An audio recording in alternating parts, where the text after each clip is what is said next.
to present you in 45 minutes, let's say, some fruits of the research seminar this year at the Collège des Bernardins. I launched with some colleagues from different journals, for instance, the journal France Forum, the journal Études, that is a well-known Catholic journal in France.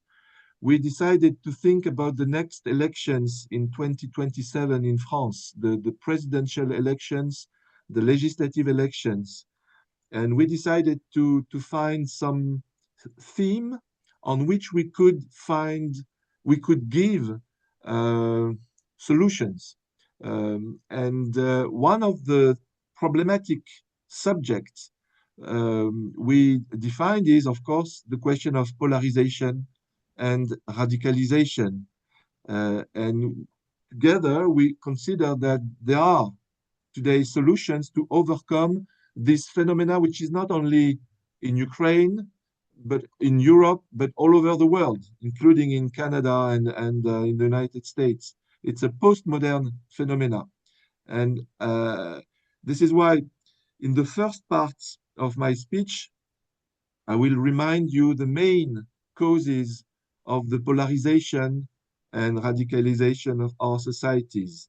I will speak about the infodemics, then about the social media, and of course of propaganda, which is very strong in France.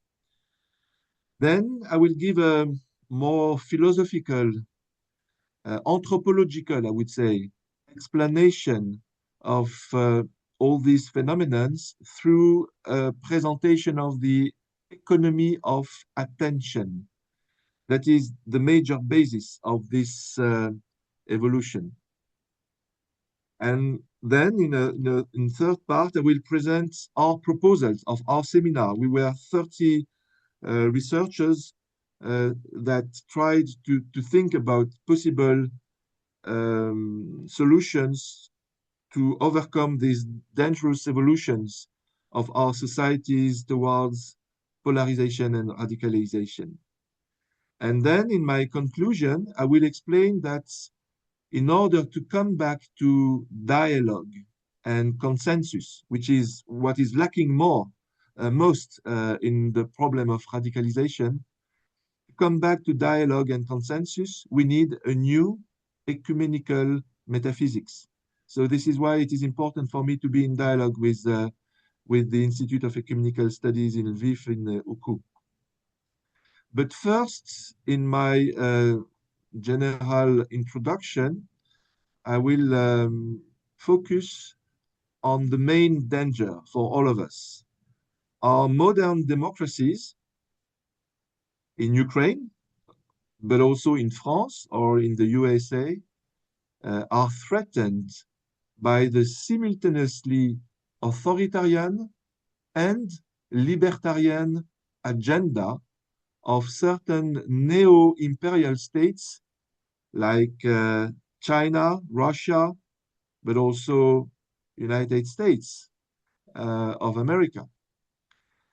In this, and the imperial dimension of the United States is clear when we remember the story with Greenland, for instance.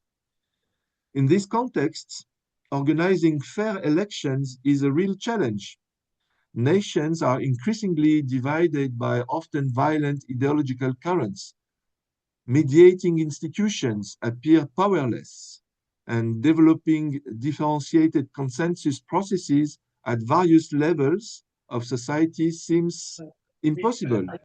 We took in France more than 6 months in order to have an agreement at the National Assembly on the budget of France. So can you imagine? It is really a crucial issue in France.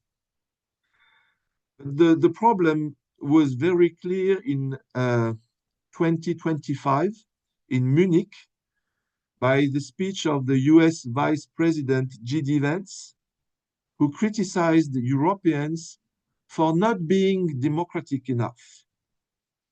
Of course, Boris Pistorius, the German Minister of Defense, replied that, on the contrary, his country, Germany, defends freedom of expression. But behind this debate lies an ideological war. On one side, Elon Musk, Donald Trump, J.D. Vance, all of them espouse libertarian rhetoric, which falls outside the balance between freedom of choice and expression on one side, and freedom as responsibility on the other side. In other words, the balance between rights and duties that are part of the freedom. So it's a theological issue. Freedom as antexousion, the freedom of choice, freedom as a responsibility, eleftheria. Libertarianism, that is developed by Musk, Trump, J.D. Vance, advocates freedom in its extreme form. What I want, where I want, when I want, often in association with utilitarianism. On the other side, European civilization, modern democratic societies consider that democracy cannot exist without a definition of the common good, and that democracy rests on principles expressed in the European Convention on Human Rights in 1950.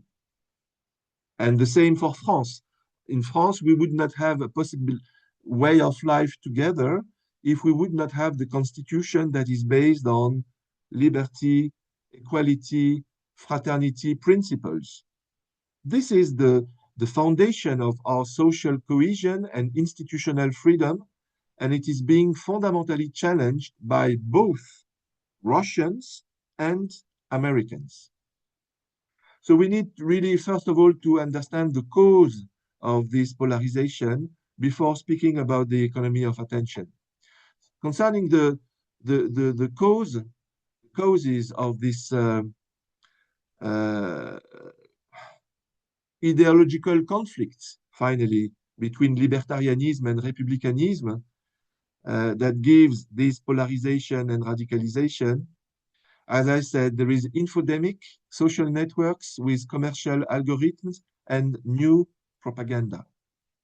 The infodemic, this term refers to the proliferation and dissemination of information, true or false, put at the same level, which creates total confusion for the public, fuels the polarization of opinions, and of course, encourages the violence. And we know from a study of the MIT that a false information spreads 6 times faster than a true information. And there is a researcher in Montreal of the University of Quebec. His name is Victor Bardou-Bourgeois. He describes this as an asymmetric polarization. He explains that since 2016, and even before, in the United States, the Republican and Democratic parties have been becoming increasingly radicalized. As a result, only a minority of Americans in each camp are currently willing to engage in dialogue with the other. The result is that the majority of Democratic voters feel they do not share common values with Republicans. And conversely, more than 60% of Republican voters say their values are threatened by the Democrats. So how can you create a common good, a cohesion in the society when you have this level of distrust?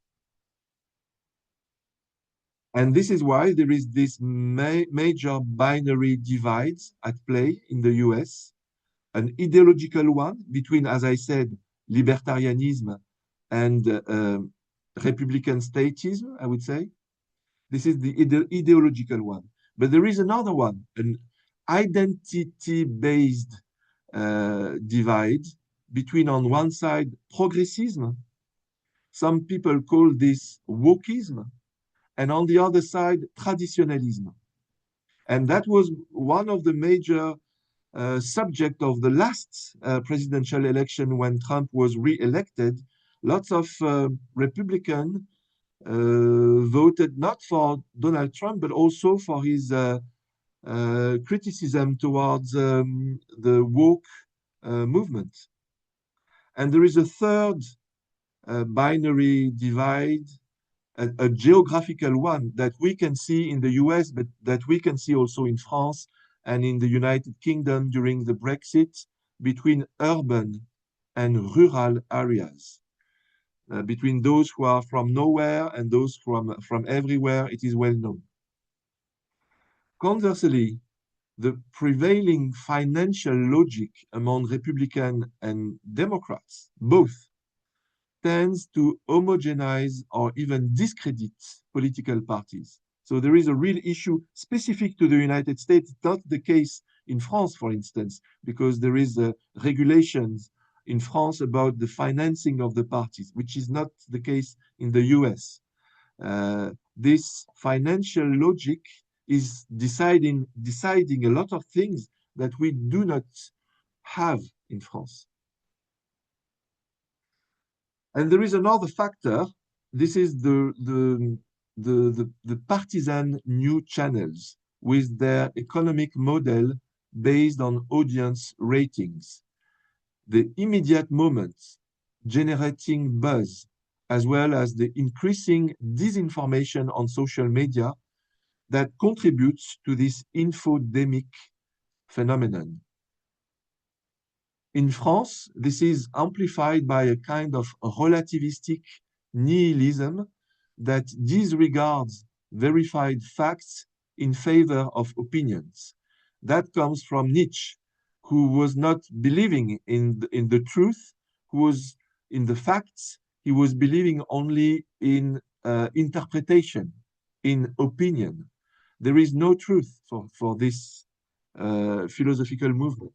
And it's very strong in France, especially in the French university.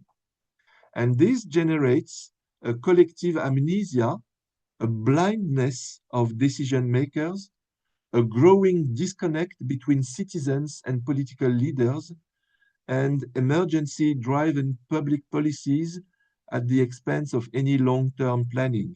This is one of the main subjects today in France. Why don't we have anymore a long-term planning for public policies concerning the transition, the ecological transition? During the hot wave, the schools were without any conditioner, without any possibility to have fresh air. So why did not we anticipate what's happening today? And concerning disinformation and the problem of the media, I myself had permanently problems with the equivalent of CNN or Fox News in France, LCI or BFM. I am always explaining to the journalist, why are you always asking me about what Putin thinks? You know, I don't care about what Putin thinks, you see, but you, as soon as Putin is saying something, immediately you consider that that should be the top news because it generates fear. And if it generates fear, then it generates audience, you see? So their dependence on Russia's reaction is such that by echoing its every message, they play into the propaganda machine. This naivete was particularly striking during the false elections, presidential elections in Russia 2 years ago.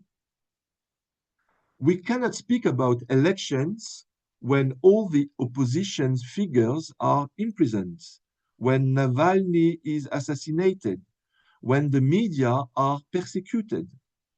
Despite this, The journalists were still speaking about elections, and even at the end, they spoke about Putin's coronation, which is, a Potemkin village, you see.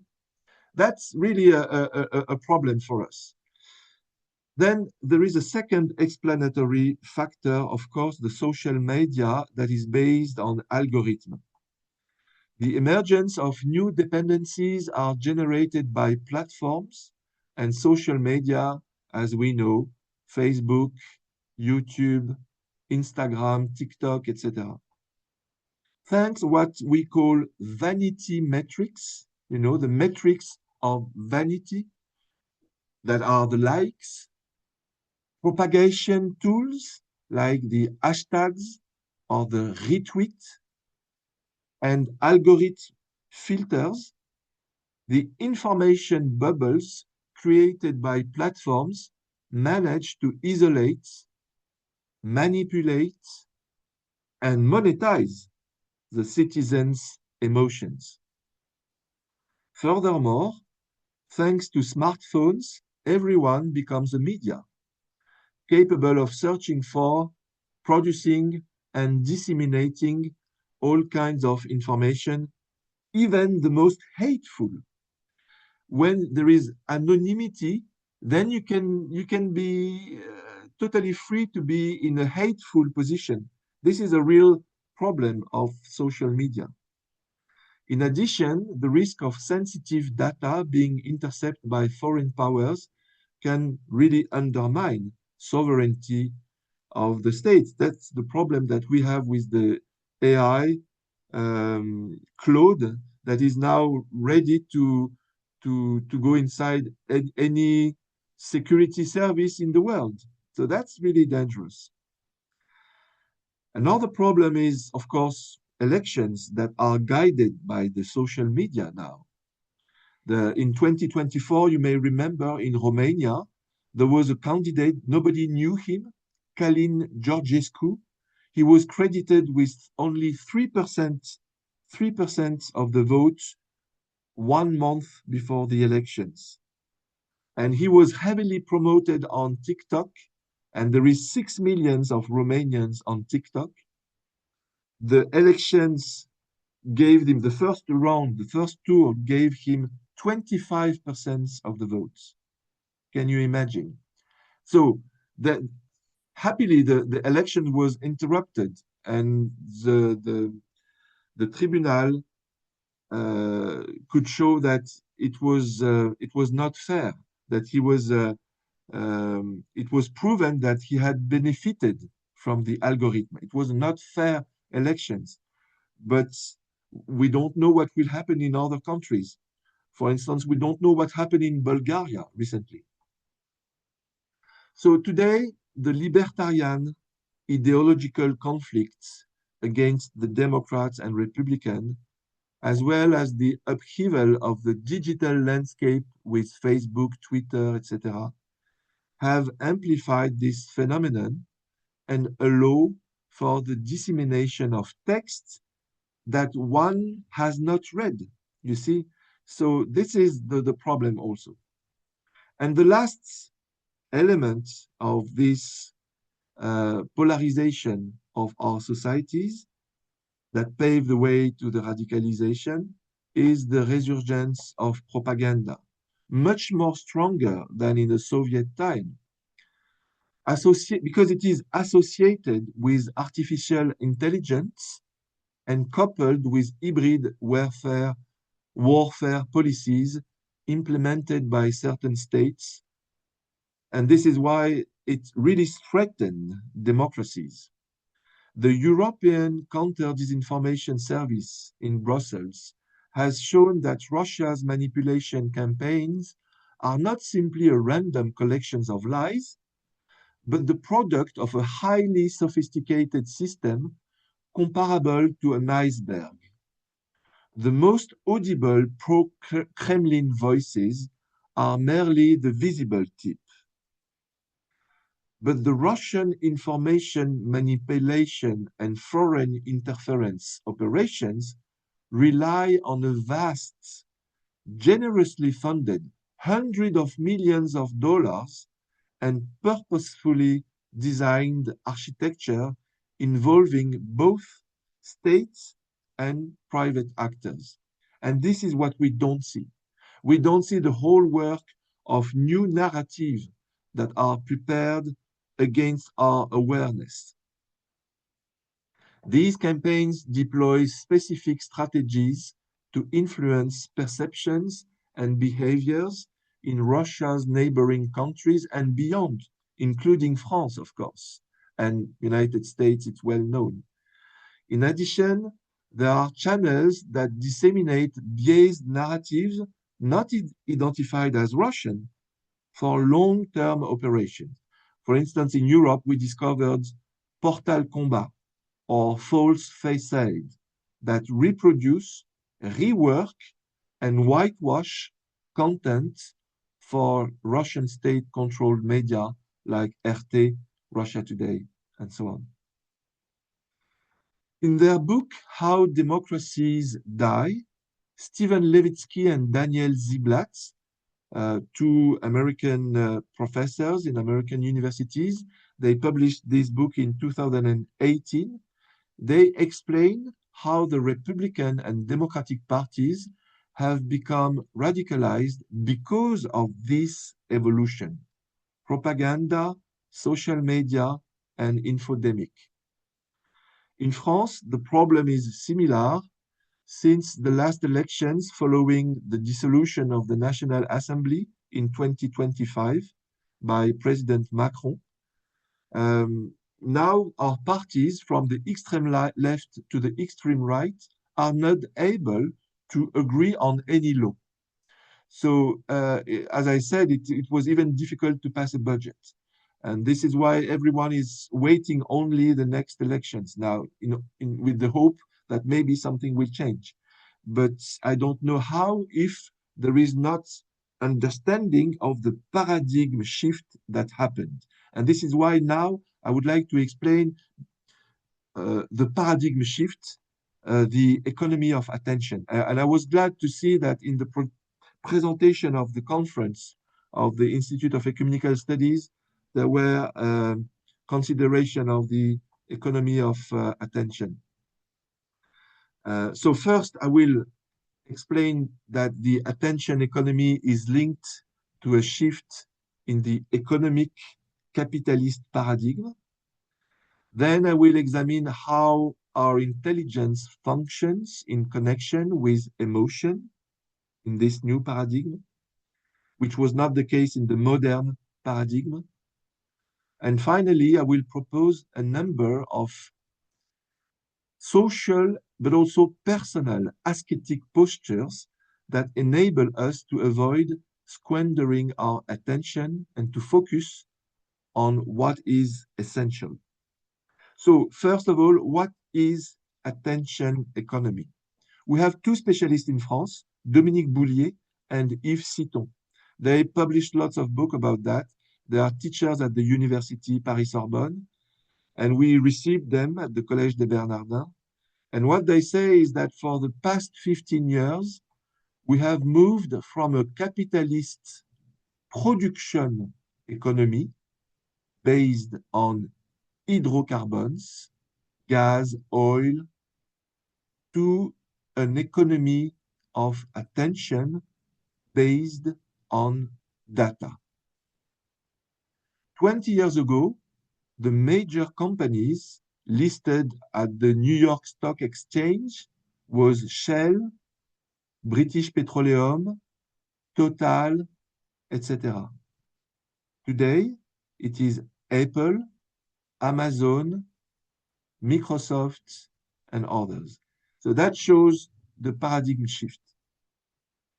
And with this paradigm shift, there is a new science that appeared that is not really taught in the university. I'm not sure it is taught at the Ukrainian Catholic University. For instance, this new science has a name, captology.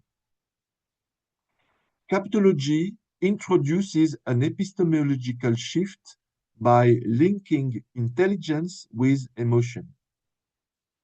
This discipline shows that the wealth underlying the 21st century capitalist economy, particularly hyperfast financial capitalism, relies on our attention, which means our available brain.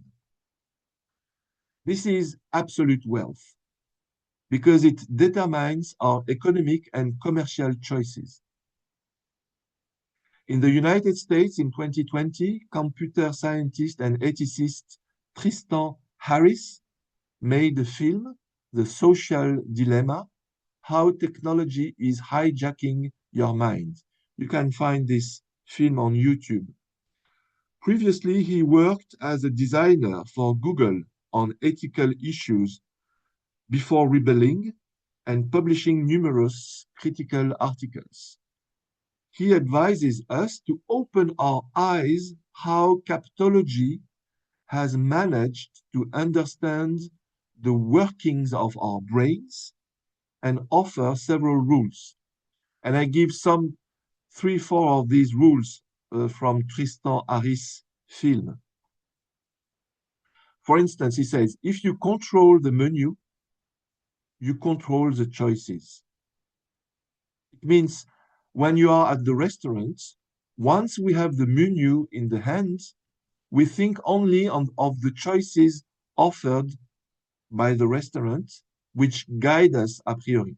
And it's the same on YouTube or Facebook. We depend on the menu, and this is a problem. We are already losing our freedom. The second rule that Tristan Harris is showing of this new science of captology, put a slot machine in each person's pocket and give out rewards. Now we can receive hundreds of rewards that was not possible before. This kind of satisfaction that someone has liked your message, that someone reacted on your video, and so on. And this is now the new economy of slot machine. Another rule, make sure everyone is afraid of missing out on something important, as this helps to capture even more attention. And this is how is working Facebook and Messenger, WhatsApp, and all these messageries. We want to be the first informed. We don't want to be the last one because it would be dangerous for us. And this is from our brain, from the very primate brain. You see, they are working on this. And of course, the last rule, among many others that Tristan Harris is explaining, is that if a service on the internet or on ChatGPT or AI is free of charge, be sure that you are the product. So we really need to understand that these rules are the basics of captology. And then let's try to understand how is functioning our mind. If it works, it means that our mind is structured around several rules. This is a new and crucial point that was not evident for us because we were the modernity is based on the critics of Immanuel Kant. And for Immanuel Kant, the emotions are not part of rationality. We need to avoid emotions, and this is just not possible. This is not reality. So now that we understand that our emotions are connected directly, intimately with our rationality, then we see that transcendence is not divided from immanence. And the thing in itself is not divided from the rationality of our decisions. That's a major shift, which explains why lots of people consider that we are in a post-modernity world. So Data scientists are realizing that our intelligence is guided by a compass of 4 dimensions. The first one is alertness. The second one is loyalty, fidelity. The third one is immersion. And the fourth one is projection. These 4 functions of our mind are the 4 modes of operation of our soul. Alertness, loyalty, immersion, and projection. Data scientists and advertisers, of course, do everything they can to capture our intelligence and make us aware of a danger. They put us on alert. This is why alert is the most mobilized function of our mind by the advertiser.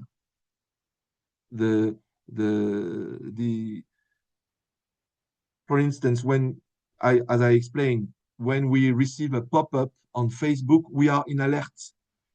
But it's the same when we are driving a car. We are always in alert. Someone is also explaining you.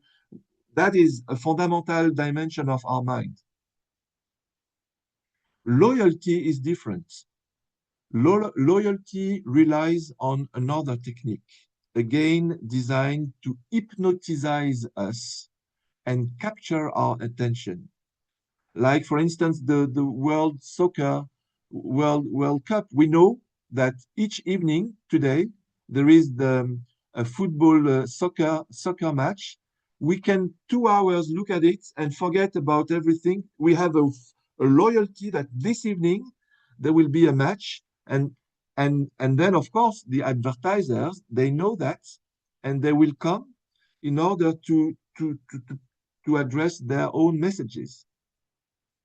These familiar landmarks meet our expectations, and when the time comes, subtly convey a message, particularly through the advertisements that are before and after the football soccer.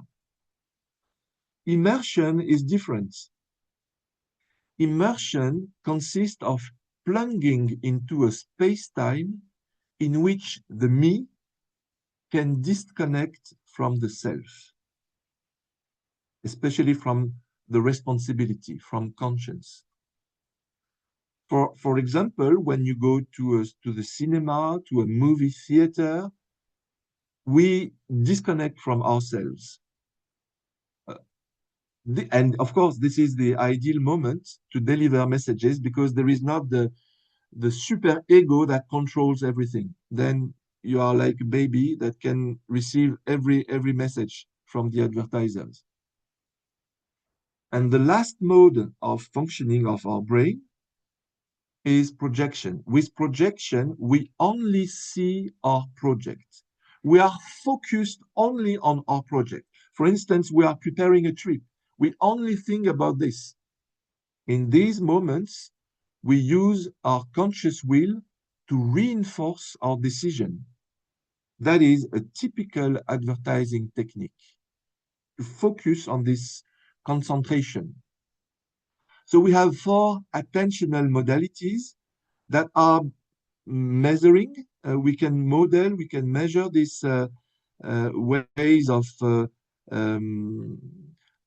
alert and fidelity, because alert is the sense of uncertainty, whereas fidelity is, on the contrary, the need for certainty.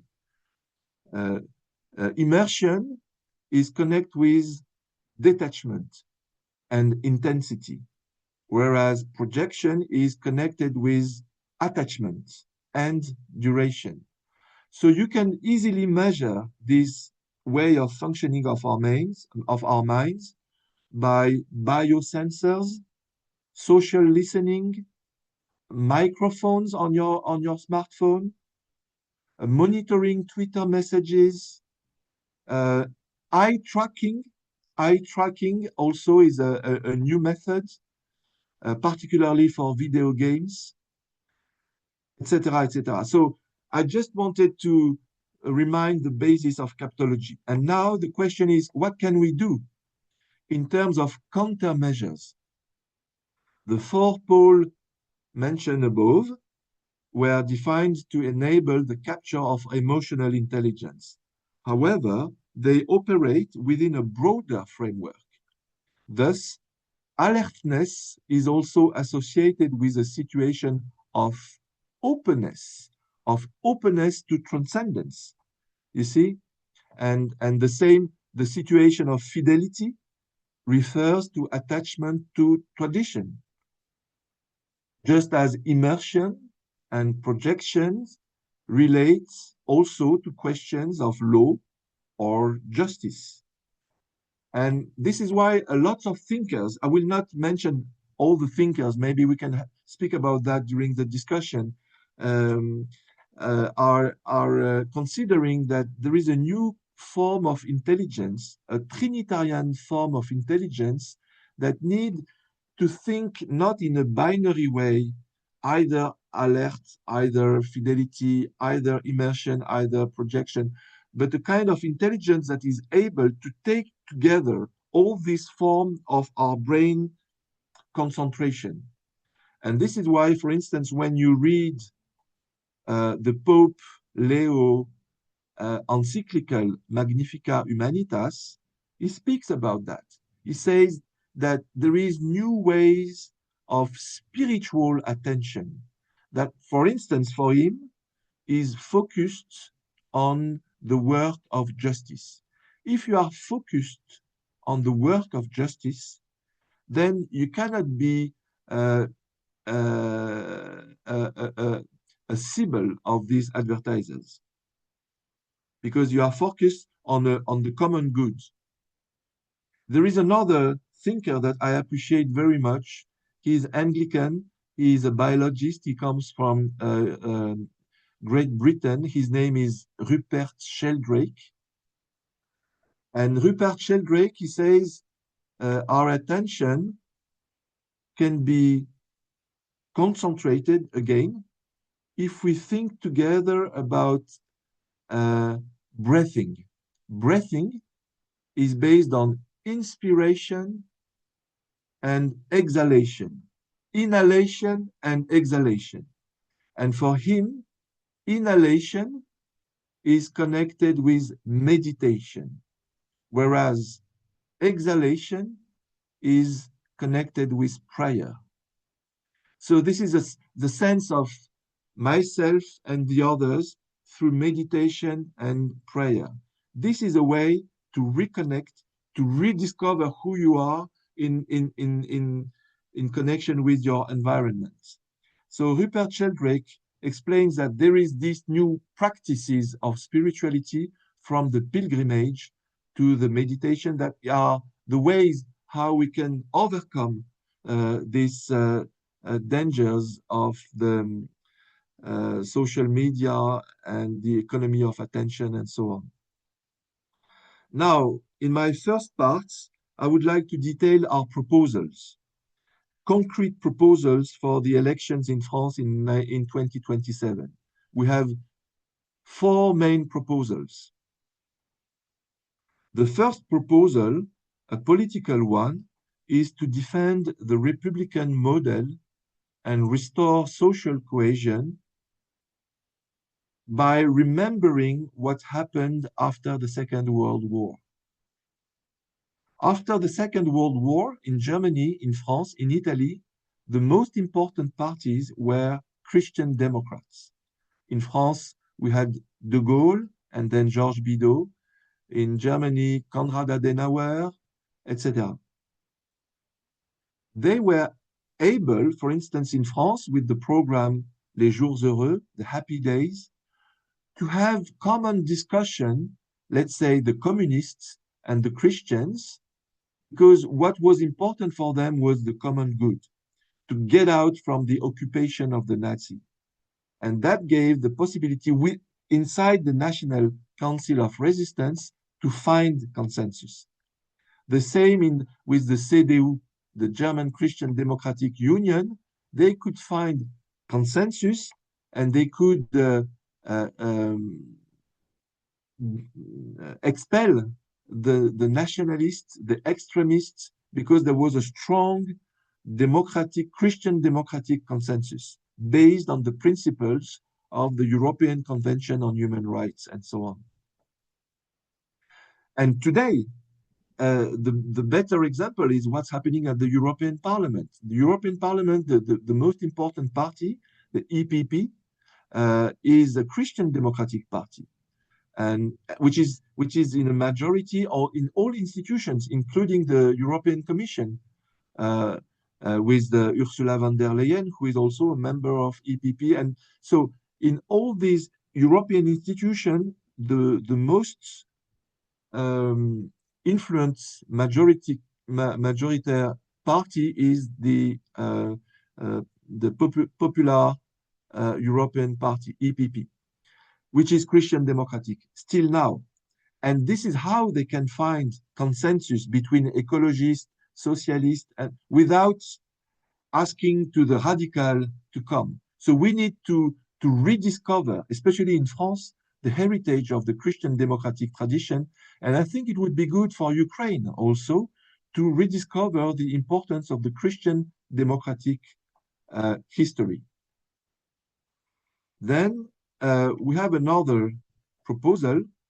Of course, media outlets should unite around clearly defined values and established processes distinguishing journalism from non-journalistic content. The goal is to implement an effective, balanced system for fact-checking while simultaneously protecting journalist freedom of expression and access to information.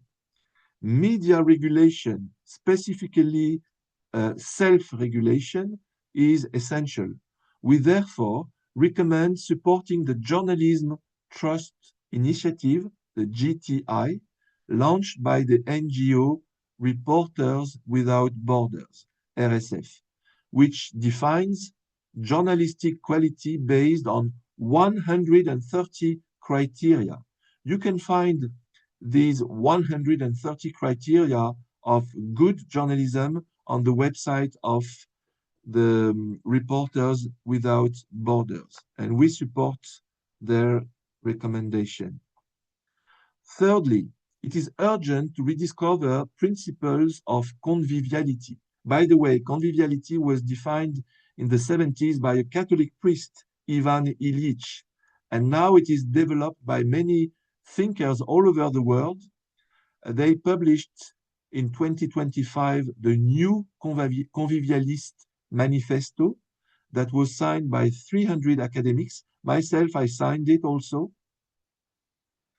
And I would like to share with you what are the principles of this Convivialist Manifesto. And by the way, the Pope Francis was also speaking about a convivialist society and not only a society based on brotherhood. Convivialism is the first level before brotherhood and then friendship. So the most important is that the meta principle of moderation in the face of the hubris of desire must lead us to a new social contract based on self-limitation by citizens, public administrations, and businesses. Self-limitation on one side, but not only. Building socially and ecologically respectful societies entails regenerating a humanism founded on several principles: shared naturalness, shared humanity, shared sociality, legitimate individuation, which is personalism, and holding these four principles together, creative opposition. and of course, the genuine public education regarding media and the importance of nuance. But of course, it's not enough. Conviviality begins with the law. It is essential to effectively implement European regulations such as the Digital Service Act and the Digital Market Act that were adopted several years ago in Brussels, particularly regarding the prevention of abuses of dominant market positions, the fight against illegal online content like pornography, for instance, and the protection of private data and strategic interest. The ultimate goal is to establish European digital sovereignty. Likewise, platforms which wrongly view themselves as mere hosts with no liability for published content, that is wrong. They should be responsible.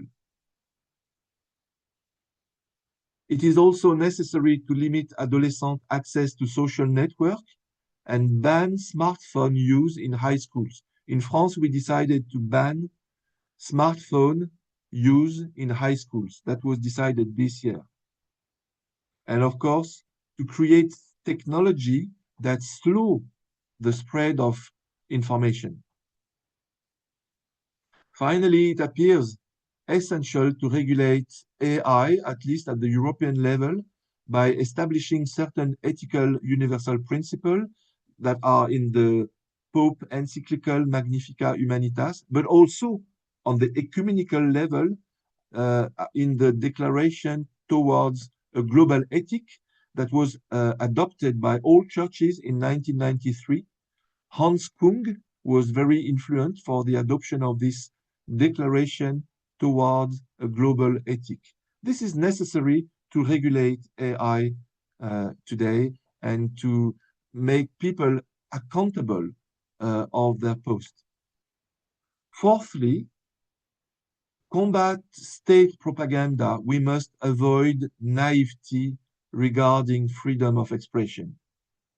When this freedom is exploited by hostile entities or states determined to disregard fundamental republican principles, public authorities must have the power to ban it, as it was done in Europe in 2022 with Russia Today. So this is why we call upon the regulatory authority for audiovisual and digital communication in France. Its name is ARCOM, to exercise heightened vigilance regarding all forms of destabilization targeting French and European societies, destabilization often masked by liberal principles. This is for me the most important and the most problematic issue in France. So this is why public authority must also strengthen the network combating disinformation, building upon the Viginum platform and East Stratcom at the European level. They must also employ a name and shame strategy, as France has decided to do very recently. Last year, the Minister for Foreign Affairs, Jean-Noël Barrot, decided to create on Twitter and on different platforms a French response tool, which means now when there is a propaganda information, the public authority, the French state, is able to name and shame immediately, which is also, of course, very important. And I could not understand why we didn't do that before. So finally, that is my last point before my conclusion. Authentic journalism is the democratic response to propaganda, regardless of its source. And the French state and the EU must help citizens in Russia, in China, to have good information, to have access to information. And this is why we welcome the 2024 launch by Reporters Sans Frontières, Reporters Without Borders, of the Svoboda satellite package in Russia, featuring 10 independent Russian channels in exile, while avoiding a dynamic where one form of propaganda simply counters another. Such initiatives deserve support. So now my conclusion. I'm sorry, I see I'm a little bit long, but I hope you will have some patience for this last 5, 7 minutes. Usually, experts explain that to fight against polarization, the most important is algorithmic transparency. This is why, for instance, I asked to ChatGPT, what is the best ways to combat disinformation, polarization, radicalization? And ChatGPT, for instance, recommends strengthening the moderation of fake news, as well as the accountability of platforms by making tech companies responsible for their content, reduce filter bubbles. Um, all the proposals are made in favor of education, the culture of debate, political and social responses, the encouragement of independent media, etc., etc. But we should not be naive. The chat GPT will not speak if you don't prompt, if you don't ask about regulation, about law against the platform. Uh, this is why the major American platforms like Facebook and Twitter are fighting with the Digital Service Act. And this is why Elon Musk is now under a tribunal for he has to pay millions and millions of dollars because he is not respecting at all the Digital Service Act. So first of all, we should be should have some distance towards what the chat GPT and other AI are answering to our questions. Second, and this is the most important for me, the most important thing is to understand that to escape the era of post-truth, we must escape post-modernity.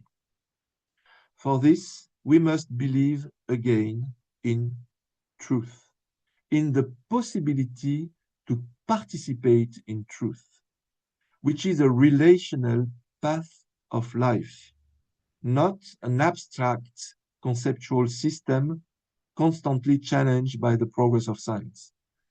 And this is why for Christians, this is particularly important because Jesus Christ said, I am the truth. Je suis le chemin, la vérité et la vie. Truth and life. You see? For this, Pope Leo writes in Magnifica Humanitas, the process of seeking and having faith in truth is more important than the result, than objectified knowledge.